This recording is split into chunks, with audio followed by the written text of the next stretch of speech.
Okay, so we're going to jump into how to create proxies in Premiere Pro. Before you get into this, if you haven't seen the partner video that goes with this, which is about some general tips for maximizing hardware that doesn't quite match Adobe's recommended specs, how to get the most mileage out of it, that's going to be linked below, and that's worth a watch first before you dive into proxies here. Okay, let's get into it. So Premiere has a great function that allows you to actually make really low, much lower quality, uncompressed versions of the clips that you have for the duration of the time that you're editing. And then at the very end, when you're done editing, you can resync to your original quality video. So the way we would do that is we could highlight some or all of the clips that we have over here in our browser. In this case, I'm just going to do one. So let me do just a short one I did called Thanks Everyone, which is an MP4 I recorded, one of my many clips. But let's say this one I recorded at a higher resolution and it's really dragging the system down. I can right click on it. I go to where it says Proxy and I say Create Proxies.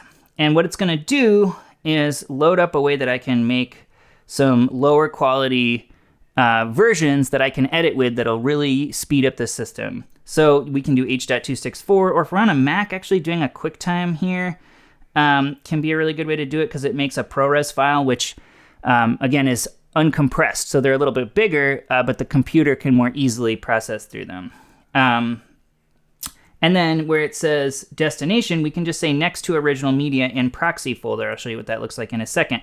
We click OK, and again, if we just did one clip, it just does one. If we bulk selected like every one of our clips, which really, if you have like a whole bunch of the same kind of media that's giving you trouble, you would want to do, and it's going to actually put it into Media Encoder as an export process. And this is, again, something if you're doing a lot of clips, you can run overnight. So it pops it up, it starts it going here in the background, so you can see it's actually exporting this whole thing here.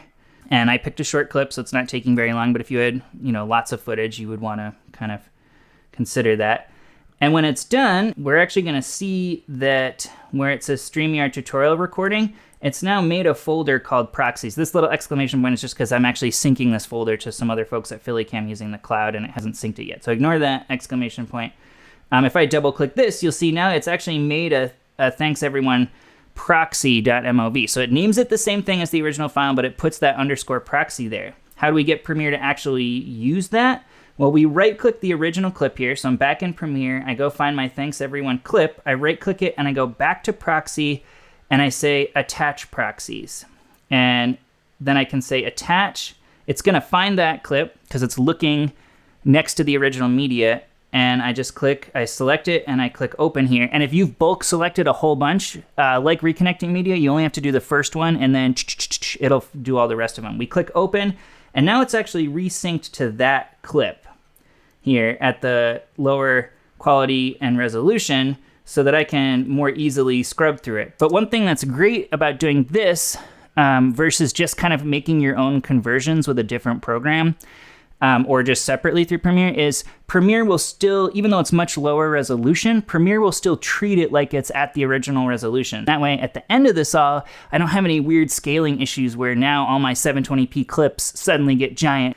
So let's say we've done the whole edit now, and now we need to reconnect this to the original media. We're just going to right-click it again. We're going to go back to Proxy, and we're going to use the third choice. We're going to say Reconnect Full Resolution Media. And again, we're going to click Attach. We're going to go back and we're going to find the original clip, which in this case says Thanks Everyone MP4. And again, you could do it in bulk if you need to. We click open, and now we're back to that original quality media. So using proxies, if you do have high resolution media that you're working with, can be a really effective way to get the most mileage out of a system, even if it doesn't have the most high-end specs.